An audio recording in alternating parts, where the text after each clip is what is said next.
Je vais vous parler d'une mauvaise habitude à laquelle je suis souvent confrontée, l'utilisation des adjectifs possessifs pour parler des problèmes que je rencontre. Malheureusement, cette habitude est extrêmement nocive car en parlant de mes problèmes, j'ajoute de l'énergie à ces derniers.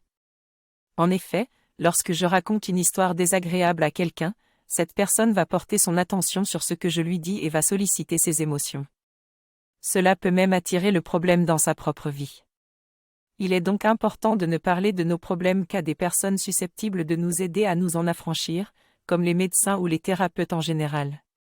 Raconter nos problèmes juste pour en parler et donner un nouveau mandat au problème est nocif. Bien que cela puisse soulager, raconter nos problèmes tout le temps et à tout le monde ne doit pas être une habitude pour moi.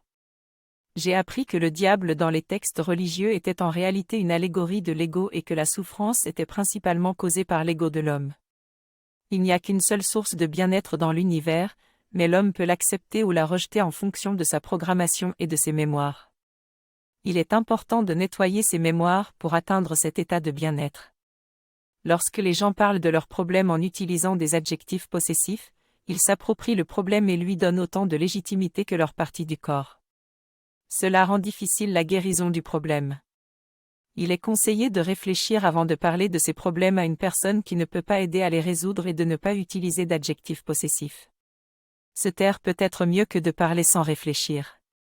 Si vraiment besoin d'en parler, il est conseillé d'utiliser des adjectifs démonstratifs plutôt que possessifs et de solliciter l'aide d'un thérapeute ou d'une personne compétente dans le domaine en question. Il est expliqué que l'utilisation excessive des adjectifs et pronoms possessifs peut renforcer l'emprise de nos problèmes sur nous. Il est suggéré d'utiliser plutôt des articles ou des adjectifs démonstratifs pour déconsidérer ces problèmes dans notre subconscient. De plus, il est conseillé d'utiliser les adjectifs possessifs uniquement pour les choses que l'on apprécie ou désire avoir. Selon l'auteur, cette habitude est nocive et en nous engageant dans l'alchimie du verbe, c'est-à-dire en réfléchissant avant de parler, nous pourrons nous départir de cette sale habitude.